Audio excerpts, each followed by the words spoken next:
Ini adalah komunikasi digital. Anda sudah bisa lihat materinya, saya posting di blog ya.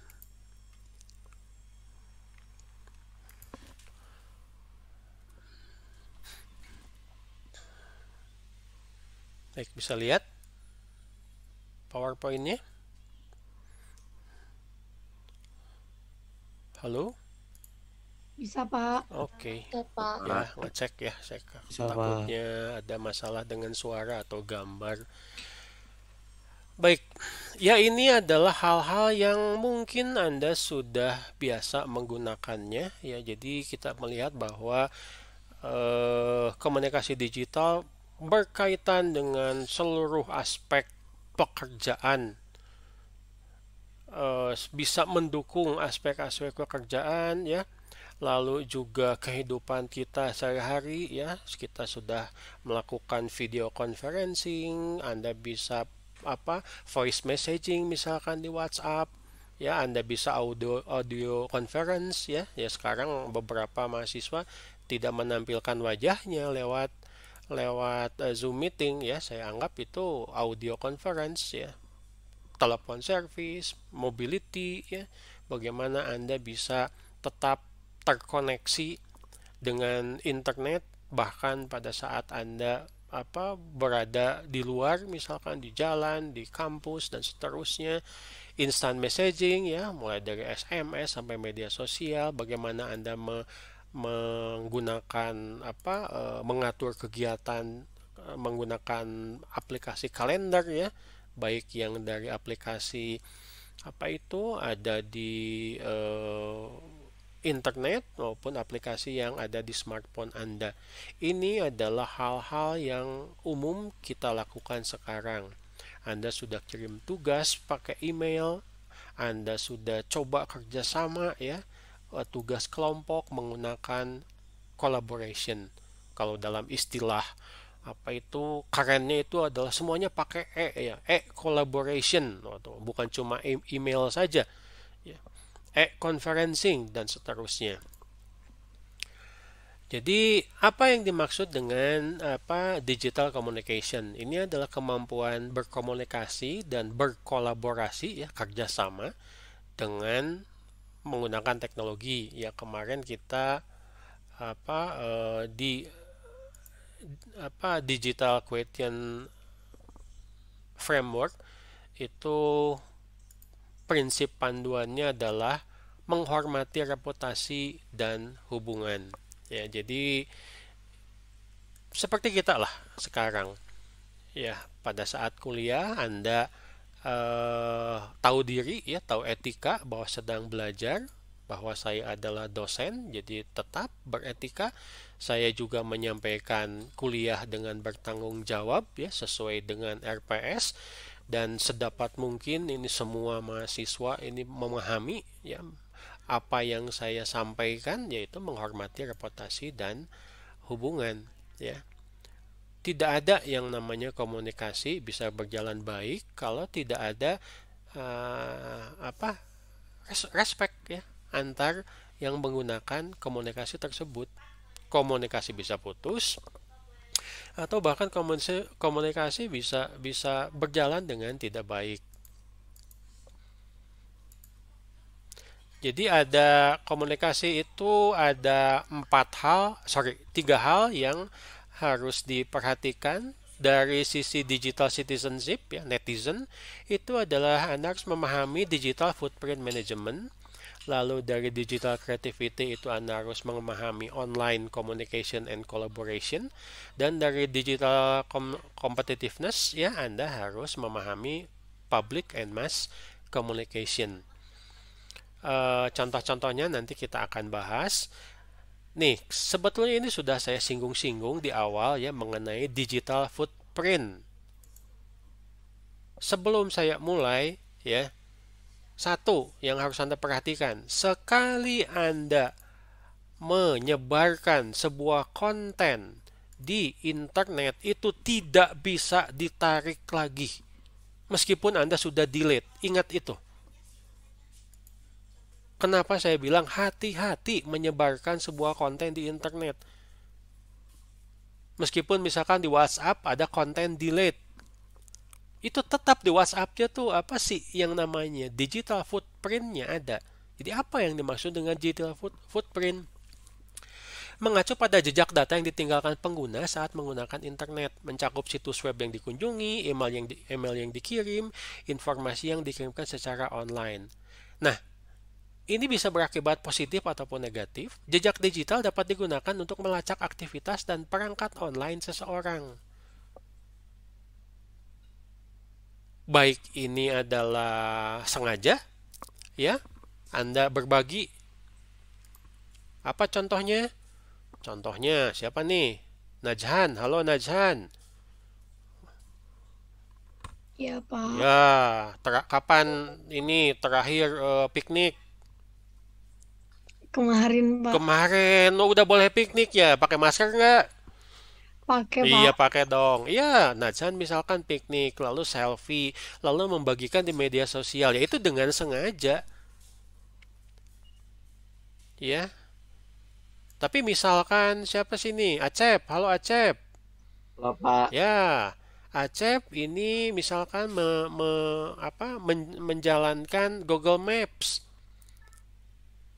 Dia tidak ingin menyatakan ada posisinya ada di mana. Ya, tapi pada saat Anda on Google Maps, Google akan melihat posisi Anda itu di mana. Ini disebut sebagai jejak digital pasif.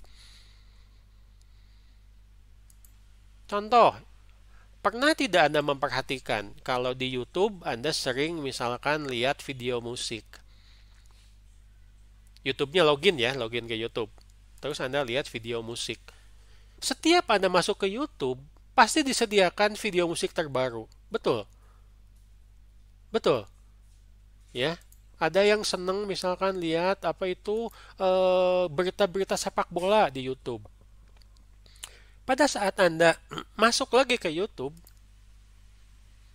itu pasti akan diberikan berita-berita sepak bola terbaru. Artinya apa? Digital footprint Anda itu telah diidentifikasi oleh YouTube. Dia ingin memberikan apa ya? Layanan terbaik sesuai dengan kesukaan atau permintaan dari penggunanya. Sadar atau tidak, tiap hari itu data Anda dikumpulkan. Nih contohnya, ya. Kalau Anda mengaktifkan Google Maps on terus, itu si Google itu akan mencatat pergerakan Anda. Google itu jauh lebih tahu pergerakan Anda dibandingkan dengan kepolisian, dibandingkan dengan pemerintah Republik Indonesia. Hampir setiap bulan saya mendapat laporan dari Google. Laporan apa? Laporan saya sudah berkunjung kemana aja selama bulan itu. Ini contohnya. Ternyata di tahun 2019 ya, saya sudah berkunjung ke 5 kota. Di 5 kota itu saya sudah berkunjung ke 8 tempat. Jadi kalau saya page down ke bawah, itu foto-foto tempat yang pernah saya kunjungi itu ada. Jadi perjalanan saya, sejarah perjalanan saya itu dicatat oleh Google. Itu yang dikenal sebagai digital footprint. Sekali lagi, kenapa kemarin sampai menyebutkan pause before use. Sebelum Anda posting sesuatu, ya, pastikan bahwa itu memang bermanfaat, itu memang benar, ya, supaya jangan sampai Anda memposting sesuatu yang apa ya, nanti berdampak negatif kepada Anda. Meskipun Anda sudah delete, hati-hati. Ya, memberikan komentar-komentar yang sepertinya pintar padahal memperbodoh diri untuk isu-isu yang sedang berkembang misalkan, itu bisa tetap itu rekamannya tuh ada. Hati-hati ya, tidak ada yang ngontrol ya. Pemerintah kita ngontrol internet bagaimana? Paling di blok ininya, aplikasinya, nggak boleh dipakai. Tapi sekali di aplikasi tersebut ada data yang merugikan itu beredar, ya sudah, sulit untuk di ini apa? Dihapus, ya. Baik. Jadi itu yang disebut dengan digital footprint. Jadi Anda harus punya kemampuan digital footprint management, mengelola digital footprint, yaitu kemampuan untuk memahami sifat jejak digital dan konsekuensinya, dampaknya dalam kehidupan nyata. Untuk mengelolanya secara bertanggung jawab dan secara aktif membangun reputasi digital yang positif. Kenapa saya berkali-kali bilang, pada saat kuliah, coba dibiasakan di kelas tuh jaim, jaga image. Perlihatkan yang terbaik pada saat kuliah tuh. Sudah siap, bawa buku catatan, siap laptop, siap smartphone, laptop sudah di-charge penuh baterainya, demikian juga dengan HP, pastikan pulsanya ada, sinyal ada. Ya, pada saat masuk ke kelas, misalkan kalau kita sudah tatap muka nanti, Anda sudah mandi, berpakaian yang rapi, rambut disisir. Kenapa? Anda memberikan citra positif kepada orang-orang. Bukan citra negatif, karena ini akan menjadi habit, akan menjadi kebiasaan. Bukan hanya di dunia nyata, tapi juga di dunia digital. Berikan yang terbaik. Jangan yang jelek-jelek ditampilkan. Ribut sama teman di medsos itu yang jelek-jelek. Ya. Misalkan Anda motret orang lain, terus Anda memberikan komentar-komentar yang tidak baik di postingan. Itu perilaku yang jelek. Ya, pernah saya baca sebuah berita, ya, ada model cantik, ya. Dia ikut ke gym, ya, tempat kebugaran, lalu dia posting foto dari perempuan yang badannya kurang bagus. Dia menyombongkan betapa badannya itu bagus karena gym, betapa cantiknya dia, dan menghina orang tersebut. Apa yang terjadi? Kontraknya dengan sebuah modeling agency langsung diputus. Artinya apa? Dia dipecat dari dunia fashion. Padahal dia model. Kenapa? Karena si modeling agency-nya nggak mau punya citra buruk akibat postingannya. Yang meskipun sudah di-delete, tapi ternyata sudah tersebar di dunia nyata. Hati-hati. Ya, Anda masih muda, ya. Ya, sebetulnya bukan yang masih muda saja sih, ya. Yang sudah tua juga kadang-kadang susah menahan emosi. Emosi ditimpakan ke dalam media sosial misalkan. Ya. Tolong Anda jangan mencontoh orang-orang yang mengaku artis atau selebriti yang banyak diberitakan. Itu memang pekerjaan mereka. Ya, mereka hidup dari sensasi. Suka Anda lihat di koran-koran? Ya, ada orang yang selalu aja diberitakan sebagai artis, sebagai selebriti, sampai Anda bingung sendiri. Dia teh apa sih? Nyanyi enggak? Main sinetron enggak? Ya, main film Hollywood apalagi? Cuman diberitakan dia ribut sama si Anu, ribut sama si ini. Memang itu pekerjaannya. Ya, mereka tuh mencari uang dari sensasi. Tolong, ya, hidup seperti itu tidak ada manfaatnya. Ya. Tidak ada gunanya untuk negara, bangsa dan agama. Baik. Perhatikan jadi jejak digital. Selanjutnya adalah bagaimana Anda bisa berkolaborasi. Bagaimana yang namanya teknologi digital, ya, teknologi informasi dan komputer bisa melayani, bisa mendukung kegiatan kolaborasi digital Anda. Yang pertama adalah dari yang paling mudah, file sharing. Apakah lewat email, apakah lewat WhatsApp. Anda kirim foto, itu sudah file sharing sebetulnya. Lalu ada online chat and comment. Apa kira-kira ini? Ya, Zoom kita saja punya chat ya. Tuh ada beberapa mahasiswa juga kali ngechat ke saya. Pak, tidak bisa menyalakan video ya karena misalkan bandwidth bermasalah. Ya tidak apa-apa, dan memang bandwidth bukan saya juga marah, percuma ya. Itu mau urusan provider. Lalu Anda bisa memanfaatkan project management. Bagaimana Anda mengatur pekerjaan? Siapa yang harus bekerja tugas ini? Kapan harus diselesaikan? Sumber daya apa yang dibutuhkan?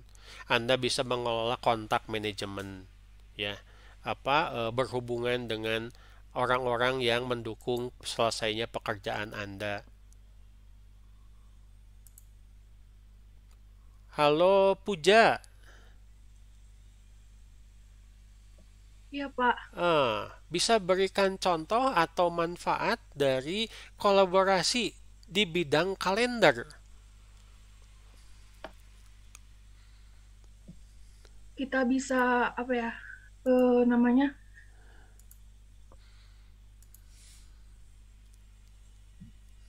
Kita bisa nyusun jadwal untuk beberapa waktu ke depan gitu, Pak. Dikasih tahu nanti sama kalendernya. Oke, benar ya. Jadi kalau biasanya kita kan menyusun jadwal untuk sendiri, tapi untuk jadwal pekerjaan kita nyusunnya di-share dengan teman-teman dalam satu tim misalkan, supaya tahu kapan kita bisa rapat ya, kapan kita bisa menyusun laporan dan seterusnya.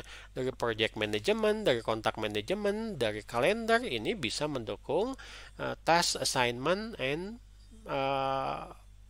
prioritas dari sebuah pekerjaan. Mana yang harus didulukan, ya, mana yang harus diprioritaskan, siapa dapat pekerjaan apa. Nah, ini biasanya sudah dimiliki oleh sebuah kakas yang biasa umumnya dipakai untuk kolaborasi. Saya cuma mengulang dari DQ Framework ya, bahwa komunikasi dan kolaborasi online ini adalah kemampuan menggunakan teknologi secara efektif untuk berkomunikasi dan berkolaborasi secara kolektif, termasuk dari jarak jauh. Sekarang nih mahasiswa, suka atau tidak, diuji sebetulnya mau tidak mau. Ya, Anda sudah semester berapa sekarang? 2 ya? Semester 1, saya ketukar ya. Kalau yang di teknik industri itu sudah semester 2. Ya, mungkin nanti semester selanjutnya kemampuan Anda untuk kolaborasi ini akan sangat dibutuhkan untuk nyusun laporan, untuk nyusun tugas, untuk diskusi, memecahkan sebuah masalah. Anda dipaksa ya dalam tanda kutip untuk memanfaatkan berbagai aplikasi untuk berkolaborasi. Ketemu sulit ya, kita manfaatkan teknologi karena memang bisa. Nah, ini yang kita bahas sebetulnya tadi ya, contohnya bagaimana memanage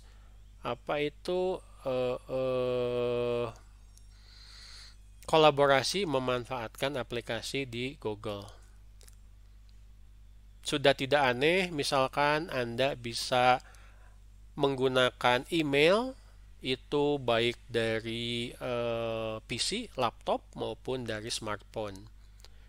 Pada saat Anda di kantor, pada saat Anda di rumah, lihat laptop, email masuk, kelihatan. Pada saat Anda sedang mobile, sedang di jalan, email masuk, itu tetap kelihatan. Ada tugas, ada panggilan, ada berbagi file, ya. Ternyata bukan email yang datang, ya, cuma tautan atau link dari Google Drive. Ternyata ada teman yang berbagi pekerjaan, berbagi tugas, atau berbagi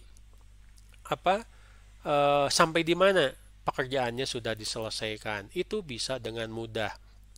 Ada pertanyaan, Anda tinggal telepon. Anda bisa melakukan video call. Video callnya bisa 1 orang, dua orang, bisa 3 orang, bisa 4 orang, bisa satu kelompok diskusi. Kapan saja. Sorry, aku lagi di jalan nih, tapi nggak apa-apa lah, mobil berhenti dulu misalkan. Ya, video call dulu 10-15 menit. Cuma untuk membahas hal-hal yang krusial saja. Nggak bisa ditunda misalkan. Baik. Ini nanti menjadi salah satu tugas Anda ya. Facebook ya, perusahaan yang kemarin katanya induknya ganti nama dan lumayan bikin heboh. Ya, tadinya perusahaan induknya itu namanya Facebook ya, sekarang ganti nama jadi Meta ya. Karena mau fokus ke salah satu teknologi terkini ya, pengembangan dari virtual reality, metaverse. Saya juga belum terlalu paham. Ini punya yang namanya Facebook Workplace. Seperti Facebook, cuma ini untuk bisnis. Untuk orang dalam sebuah organisasi bisnis bekerja sama. Apa yang yang umumnya dimiliki oleh si Facebook Workplace ini, itu adalah konten-konten yang tadi kita bahas, manajemen proyek, kalender, ya, prioritas pekerjaan dan seterusnya. Jadi perbedaannya dengan Facebook di sini adalah ini lebih tidak seterbuka Facebook. Ini biasanya berbayar oleh sebuah perusahaan ya, dan lingkupnya tidak terbuka untuk umum. Hanya orang-orang di perusahaan tersebut saja. Jadi kalau misalkan Anda nanti bekerja di sebuah firma hukum misalkan ya, Anda ya wajar menggunakan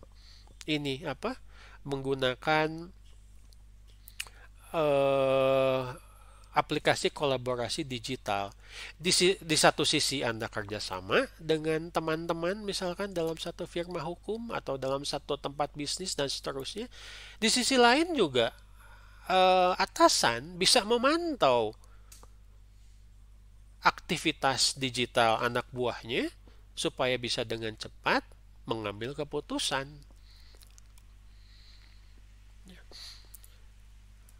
Google juga punya ya. Ini namanya Google Workplace. Itu kepanjangan dari yang tadi ya, dari Google Doc dan teman-temannya. Ada yang namanya Workplace. Sama ya, Workplace juga. Ini untuk yang profesionalnya itu berbayar. Tidak jauh berbeda fungsi-fungsinya dengan tadi yang Facebook. Ya, juga bisa mengadopsi fungsi-fungsi dari Drive, Doc, Slide dan seterusnya. Tetapi ini biasanya dimanfaatkan hanya dalam sebuah organisasi, tidak untuk umum.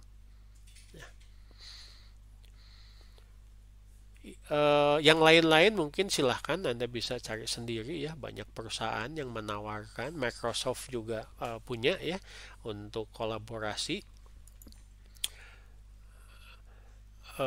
Mendukung ya bagaimana jalannya sebuah bisnis, bahkan pada saat orang itu ada di perjalanan atau mungkin bekerja dari rumah ya. Digital collaboration ini sangat membantu dalam masa pandemik ini. Banyak perusahaan yang bisa tetap berjalan meskipun para pekerjanya, para stafnya termasuk saya ya, dosen di sebuah perguruan tinggi, tetap bisa beraktivitas meskipun secara digital, meskipun dari rumah.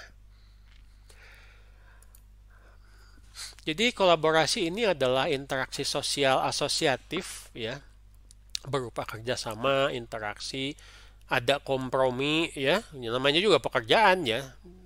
Pasti ada yang mungkin ada yang harus mengalah, mungkin ada yang harus berubah. pihak-pihak yang menerima akibat dan terutama manfaat dari kolaborasi. Kenapa terjadi kolaborasi? Ya contohnya Anda ya, karena mungkin Anda berada dalam satu institusi pendidikan, dalam satu kelas ya, dalam satu tugas kuliah. Mungkin juga hubungan keluarga, bahasa, agama, ekonomi, sosial, banyak sekali. Nah, kalau itu disebut sebagai interaksi sosial asosiatif, lawannya adalah interaksi asosiatif. Ialah interaksi asosiatif yang mengarah ke dampak negatif. Jadi asosial gitu loh. Di satu sisi kita mendapat keuntungan dari kolaborasi digital, tapi di sisi lain juga bagaimana dalam digital communication itu ada orang-orang yang tidak paham, orang-orang yang tidak menghargai etika, orang-orang yang tidak menghargai kerjasama. Ya, bukan hal yang aneh dalam sebuah kelompok, misalkan tugas dari kampus terdiri dari 3 atau 4 orang, ada satu mahasiswa yang susah dihubungi. Ada satu mahasiswa yang tidak bertanggung jawab. Disuruh beresin bab 3 hari Jumat depan sudah harus selesai, misalkan nggak ada kabar sama sekali. Dikirim email tidak ada jawaban. Tiap ditelepon ditanya jawabnya tarsok. Bentar besok. Ya. Jadi salah satu manfaat kerjasama ya, tugas kelompok di perguruan tinggi itu adalah mengasah Anda menjadi teamwork, mengasah Anda menjadi orang yang beretika dalam berkelompok dan orang yang profesional, tahu tanggung jawab. Saya mendapat tanggung jawab dalam kelompok ini menyelesaikan bab 2 misalkan. Selesaikan tanggung jawab itu sebaik-baiknya sesuai dengan tenggang waktu yang diberikan misalkan oleh ketua kelompok. Begitu. Ya, berkali-kali ini selama saya mengajar ada saja kelompok yang nilainya berantakan gara-gara salah satu atau salah 2 dari anggota kelompoknya itu tidak kooperatif. Bagaimana mungkin di zaman serba digital seperti ini orang susah untuk dihubungi, ya.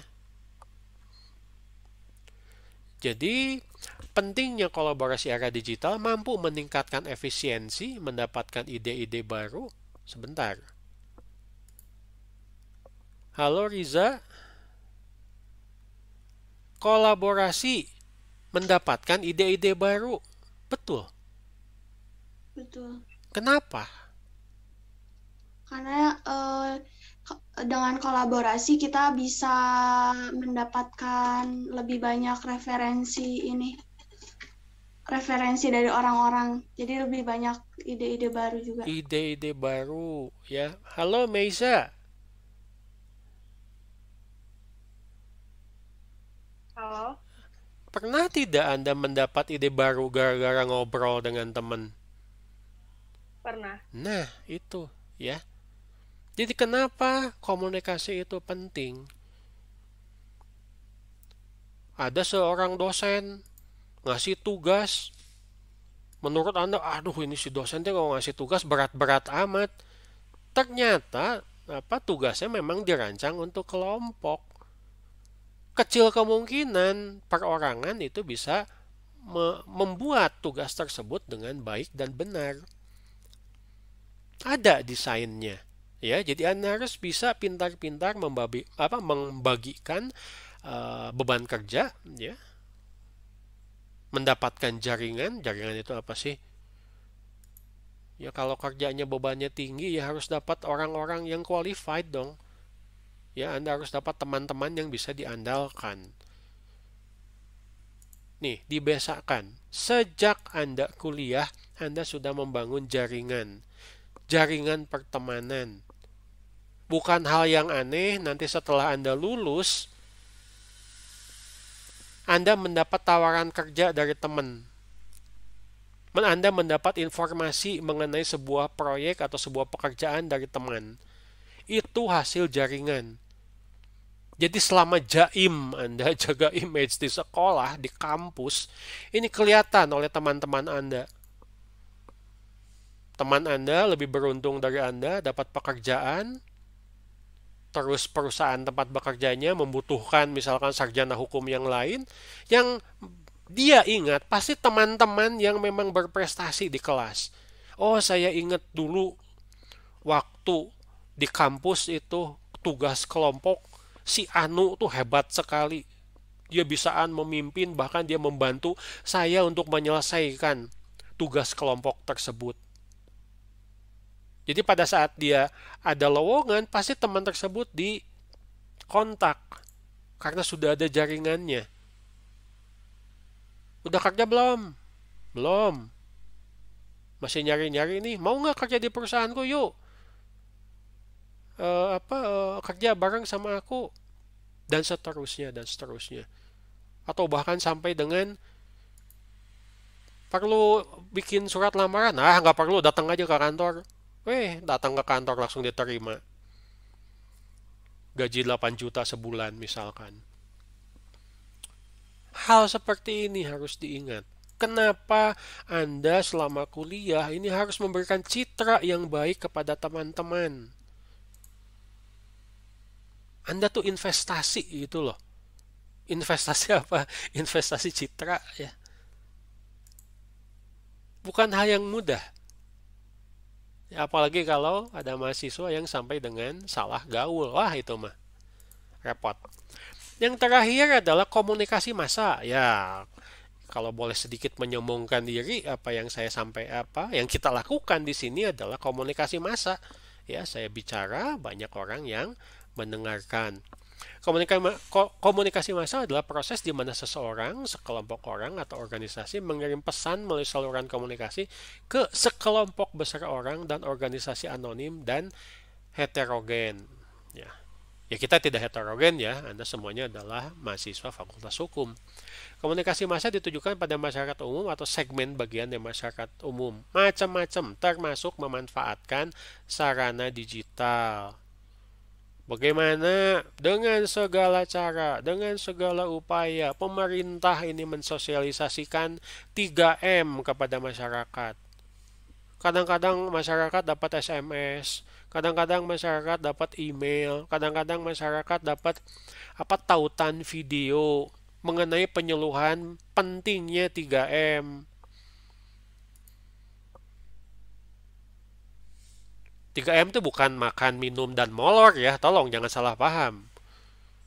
Ya, bagaimana prokes ini tetap dijalankan. Hati-hati.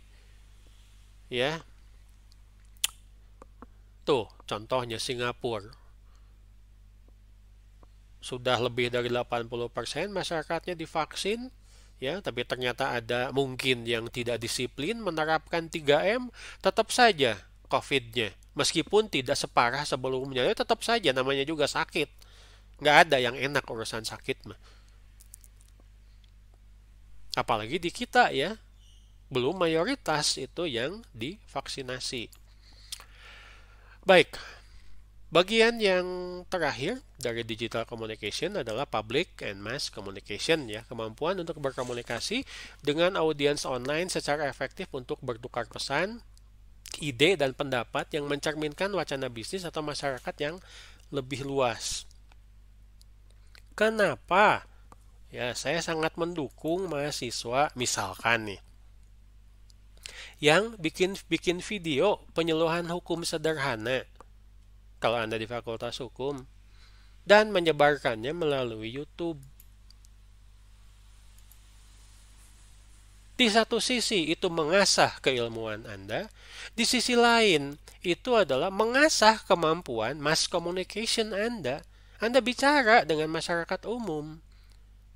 Dan yang terakhir adalah Anda, nih dengar, Anda membangun jejak digital yang baik. Mungkin nanti Anda akan melamar ke sebuah firma hukum misalkan.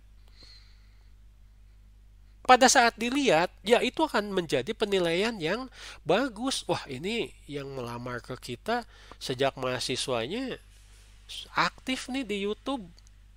Bikin video-video pendek mengenai penyuluhan hukum. Wah, di humas kita lagi butuh nih orang-orang seperti dia yang punya kemampuan mass communication baik. Langsung diterima. Kenapa? Anda punya jejak digital yang positif. Ya, jangan sampai misalkan Anda mau melamar ke sebuah sebuah firma hukum, terus jejak digitalnya dilihat di media sosial, ternyata Anda pernah bikin video YouTube ngeprank orang sampai orang tersebut celaka atau marah dan jadi masalah hukum. Wah, itu kan jadi jejak digital yang negatif. Ya, saya yakin itu otomatis bakalan langsung ditolak, nggak mau. Anda nggak bisa bilang, Pak, itu saya lakukan pada saat saya kuliah, Pak, kan masih muda, belum ngerti. Nggak bisa, tetap saja. Ya, di luar negeri itu banyak sekali politikus, orang profesional yang karirnya hancur gara-gara orang mengungkapkan jejak digitalnya di masa lalu yang ternyata bermasalah. Jadi dosa-dosa masa lalu tuh mengejar balik lagi ke dia. Bukan main-main soal jejak digital itu. Anda bisa mendapat aspek positif, Anda bisa mendapat aspek negatif di kehidupan yang akan datang. Lo semuanya pengen lulus kan? Semuanya pengen punya pekerjaan, punya karir. Mungkin Anda akan melanjutkan ke tingkat yang lebih tinggi.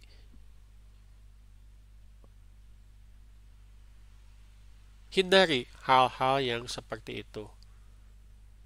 Oke?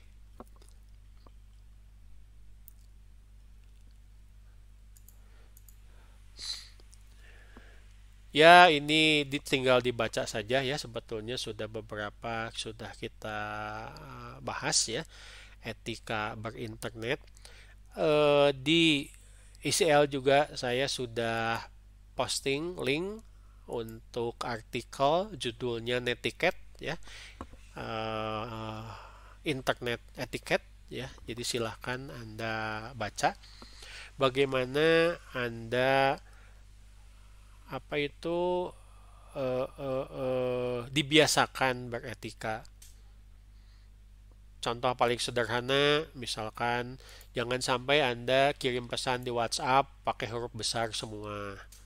Ya, itu termasuk tidak sopan. Ngirim ke dosen misalkan cuma emot doang, ya. Ingat, ini kan kita hubungan resmi ya. Masa nanti Anda sudah bekerja ngobrol sama bos misalkan itu pakai banyak emoticon, kecuali kalau memang kondisinya bukan kondisi resmi pekerjaan. Hati-hati, pintar menempatkan diri.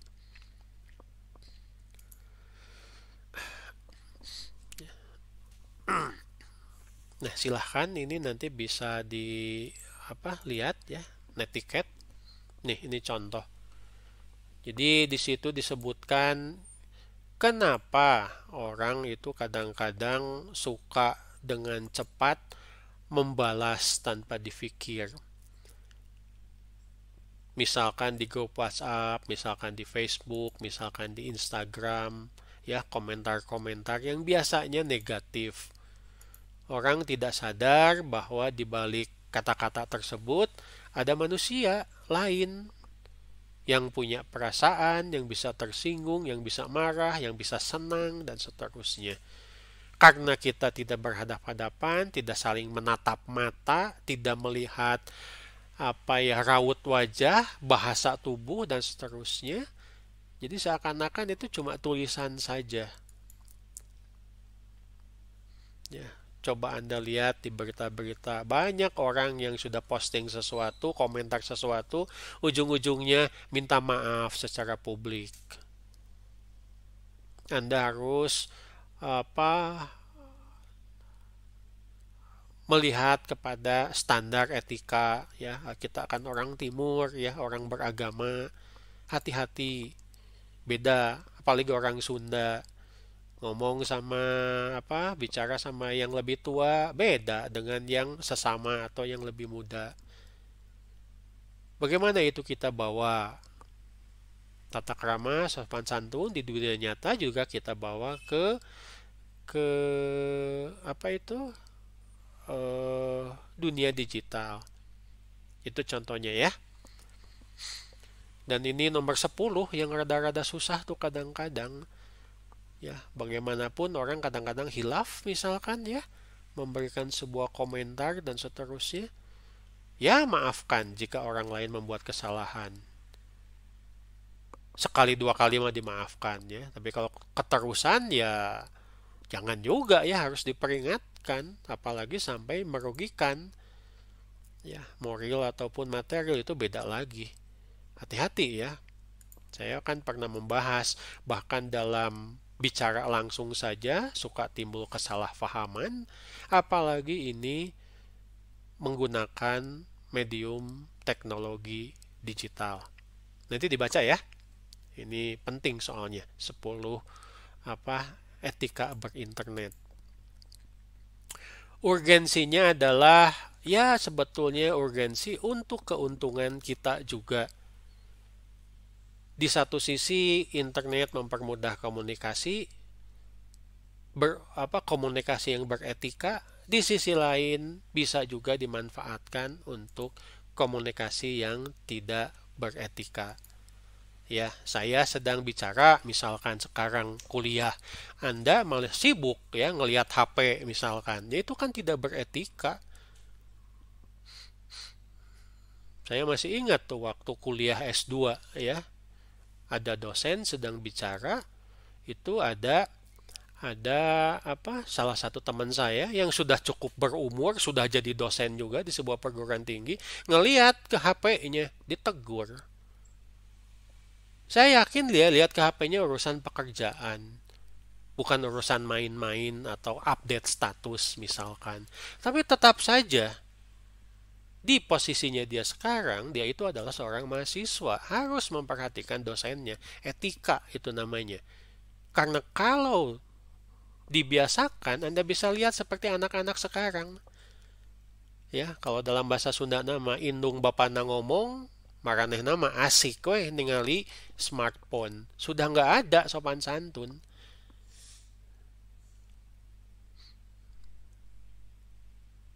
Jangan sampai Anda jadi anak durhaka gara-gara smartphone. Ya, kemarin saya Jumatan ya, tentu saja 3M ya, pakai masker, jaga jarak dan seterusnya. Saya masih melihat ada beberapa anak muda, bahkan bapak-bapak yang pada saat ustadznya sedang khotbah Jumat, sekarang kan tidak boleh lebih dari 20 menit, cuma bentar gitu loh.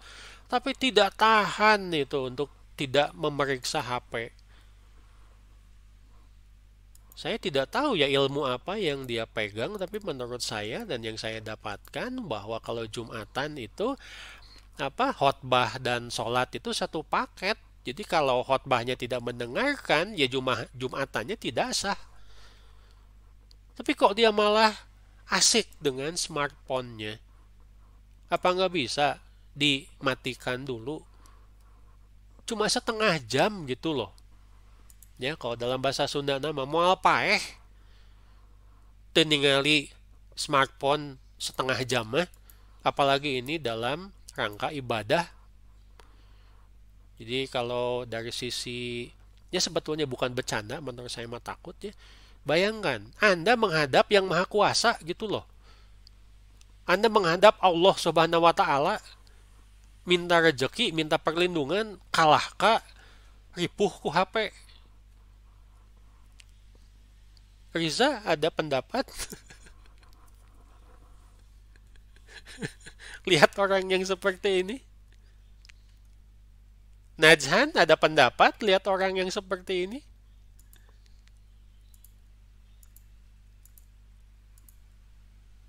Dinda, halo Dinda.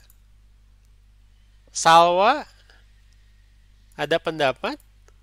Lihat perilaku yang seperti ini? Ya kalau kita lihat agama lain ya, bayangkan masuk ke gereja, pendetanya sedang ngomong, sedang khotbah, terus para jamaahnya malah asik update status, atau like, atau follow, atau subscribe, atau komennya enggak. Mana literasi digitalnya? Mana etika digitalnya?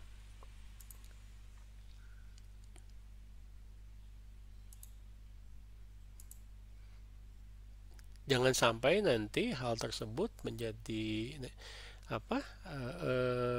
Merusak ya. Bayangkan Anda sudah kerja ya, karena sudah kebiasaan seperti itu. Pada saat atasan Anda sedang bicara, Anda malah asik ber-HP. Kelihatan, ditandai, sudah menurut saya itu karir Anda hancur. Apalagi sudah memberikan kesan yang negatif. Jangan salahkan ya, kalau nanti ada orang yang sudah kerja lama, terus nanya ini, kok karir saya nggak naik-naik ya? Dari dulu teh gini-gini aja. Jangan-jangan itu masalahnya. Tidak bisa memberikan image yang baik kepada atasan. Atasan lagi ngomong malah main HP. Hati-hati ya. Baik, email. Email juga termasuk dalam netiquette. Ya, surat elektronik pernah kita bahas kemarin. Kenapa ada yang email ke dosen tapi nggak ada isinya? Kenapa seharusnya isi itu ada di body, itu isinya malah di subjek. Jadi si assalamualaikum sampai dengan waalaikumsalamnya tuh huruf besar semua. Loh ini kan jadi bingung ya. Tadi kan disebutkan jangan pakai huruf besar. Jangan pakai huruf tebal. Anda harus paham. Ya.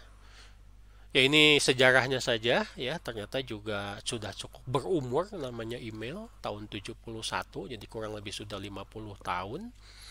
Ini ditemukan, diciptakan oleh Ray Tomlinson ya. Jadi dulu katanya yang menjadi salah satu sejarah itu adalah pada saat Ratu Elizabeth mengirimkan sebuah email dan diterima di Amerika Serikat. Jadi Ratu Elizabeth dari Inggris ya, mengirimkan email, diterima di Amerika Serikat. Nah itu salah satu tonggak sejarah katanya, di mana email dimanfaatkan secara umum. Sekarang today ini setiap hari ada 200 billion teh apa ya? Miliar berarti ya email yang dikirim setiap hari. Ini yang harus Anda perhatikan. Ada subjek, apa yang mau di-emailkan, jangan dikosongkan.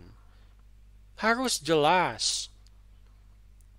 Ada salam, hello, assalamualaikum, selamat pagi. Ada bodinya. Ya. Pak, saya nama NRP mengirimkan tugas 2 kuliah literasi digital. Terima kasih atas perhatiannya. Wassalamualaikum. Tulis. Nggak bisa tanda tangan, tulis lagi namanya yang jelas. NRP, nama, kelas, itu tugasnya apa, harus jelas. Ya, kalau Anda mau attach atau ada tautan file, yang jelas filenya. Saya tuh jadi dosen dari 2 fakultas, dari beberapa prodi, murid yang saya ajar banyak, file yang harus saya kelola itu banyak, harus jelas. NRP-nya berapa, kelas yang mana, tugas yang mana. Ya, ada mahasiswa kirim tugas literasi digital, nama filenya tugas 1 aja. Saya juga bingung. Masih mending, masih saya download. Saya masukkan ke kelas mana saja. Terus dianya sendiri bingung. Ya, tugas saya sudah nyampe belum ke dosen? Pada saat saya print screen-nya dari yang sudah dikirim, dia juga bingung, lupa lagi tugasnya yang mana. Sementara yang lain jelas nama filenya. Kenapa? Ada tugas, ada NRP. Hal-hal seperti ini tolong diperhatikan. Biasakan hidup Anda itu mempermudah orang lain. Di satu sisi etika, di sisi lain amal ibadah itu masuknya. Jangan dibiasakan hidup itu nyusahin orang lain. Nganggap enteng hal-hal yang kecil. Yang akibatnya adalah kelak Anda kalau dibiasakan, seperti balik-balik lagi dibiasakan, akan dianggap tidak profesional.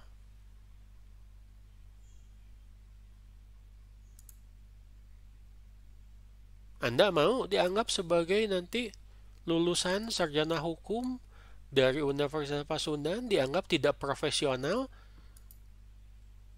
cuma bikin email saja, itu tidak bisa email yang baik dan benar. Karena memang tidak dibiasakan. Ya, ini tolong diperhatikan ya.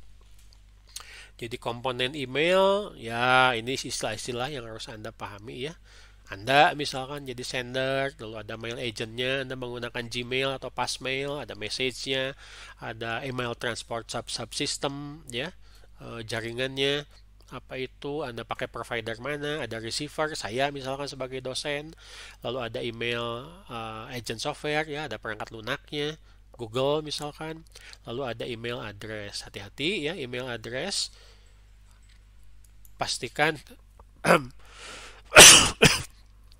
pada saat Anda menerima sebuah email addressnya itu memang Anda kenal. Hati-hati menerima email yang bawa-bawa penyakit ya, segala rupa, virus lah, worm lah, atau apalah ya. Kadang-kadang juga seperti itu. Ada email, terus Anda klik sebuah link atau tautan, penyakit masuk ke laptop Anda. Jadi kalau menerima email seperti itu, langsung di checklist, langsung di delete saja. Jangan diterima. Ya. Apalagi kalau ada email isinya misalkan tawaran pinjol. Ya. Pas Anda klik itu langsung dianggap Anda pinjam uang. Waduh, bahaya. Kemarin katanya banyak yang bermasalah itu karena amat sangat mudah ternyata, sehingga banyak untuk melakukan pinjol itu, sehingga banyak orang yang terjebak. Manfaat ya tinggal dibaca sajalah ya. Anda sudah merasakan manfaatnya, bagaimana bisa mengirim tugas ya, file itu dengan mudah ya, relatif lebih aman. Contohnya lebih aman adalah Anda menggunakan Gmail ya. Pada saat Anda mau kirim itu akan diperiksa oleh Gmail, ini ada virusnya atau tidak. Pada saat diterima sama juga diperiksa. Jadi kalau ada attachment, ada tautan, itu sudah ya dalam tanda kutip bebas penyakit. Salah satu mungkin yang bermanfaat ini misalkan dokumen ya, itu file digital Anda sudah lakukan. Yang ketiga nih, sharing gambar dengan kualitas bagus. Kalau Anda di potret ya, terus mau sharing potretnya tapi yang kualitas bagusnya, jangan pakai WhatsApp. Karena itu biasanya sudah dikompres, sudah diperkecil sehingga kualitasnya menjadi menurun. Baik gambar maupun video. Kalau mau kualitasnya yang bagus, sesuai dengan hasil dari smartphone ya, misalkan smartphone-nya Anda setting menjadi high definition ya, yang pixelnya banyak, yang filenya gede, sebaiknya dikirimkan menggunakan email, jangan WhatsApp ya. jadikan media komunikasi, promosi, jejaring sosial, dan juga media informasi. Contohnya promosi itu adalah newsletter. Jadi kalau Anda masuk ke sebuah website, terus Anda ditawari newsletter, terus Anda klik checklist misalkan, ya, nanti secara berkala Anda akan mendapat email dari dari website tersebut. Ya, contohnya saya menjadi anggota LinkedIn misalkan, buat promosi pekerjaan, buat cari pekerjaan. Secara berkala saya dapat itu newsletter. Saya menjadi YouTuber misalkan, ya. Secara berkala YouTube itu memberikan laporan lewat email mengenai hasil dari video-video yang sudah saya upload. Itu contohnya, bermanfaat sekali. Belum lagi kalau Anda ikut organisasi profesi, ya, dan seterusnya. Baik, itu belum semuanya sebetulnya, ya. Ada banyak lagi aspek yang bisa kita lihat dari manfaat, ya, komunikasi digital. Sebentar.